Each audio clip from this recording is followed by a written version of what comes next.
All right, next up, subtitles and captions.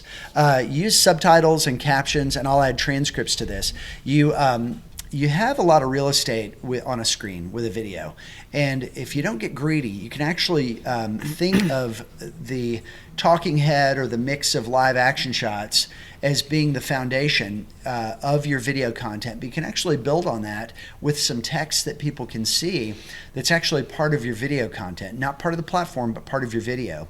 And we could talk about this all day. This could be a whole series, is how to craft videos for different purposes.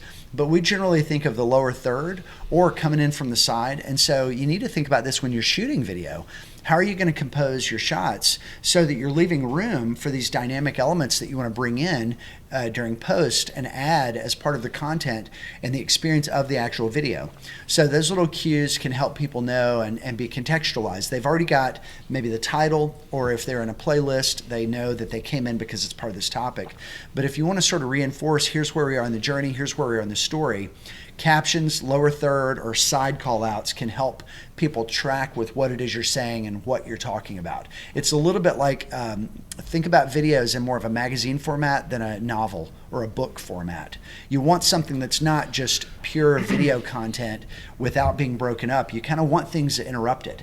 Like, here's a little call out, right. Or here's a thing, or maybe if you're doing a voiceover and you've got some live action shots, you might want to define and make the connection between the live footage that you're cutting away from the talking head to show. You might want to say, like if you're saying, here's an example of some of our equipment on a job site, you might want to say, a recent project we completed in Boston, Massachusetts. That kind of text can contextualize the shift in gears or the change in what's being done, and it makes it a little bit more interesting and exciting. And then what we get with YouTube that's really powerful SEO are transcripts. Transcripts are a way to not only make sure that your content is consumable by people who need to read the text rather than hear what's being spoken.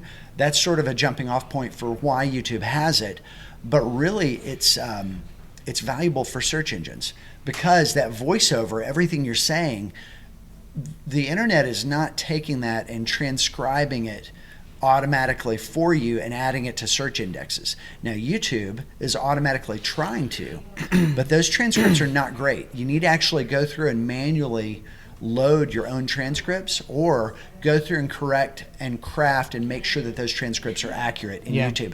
And when you do that, they do get search indexed, and all that text is getting added to search indexes. Yeah, and a good resource to do that is a site called rev.com. You can, for about $1.25 per minute, you can get those SRT files, they're called, that you can upload directly to YouTube. You send them the video link or the audio, and they will send you back a ready-made transcript that you can upload right to YouTube. So that's a kind of a low-cost way at rev.com to That's right. that. And a gimmick we use is we also take those transcripts and put them on a landing page on your own website and then embed the video. So those transcripts are really valuable, because then you've actually got all that video content. Some of it might have been extemporaneously delivered and actually really hard to recreate as a standalone piece of content, but you've already gotten it.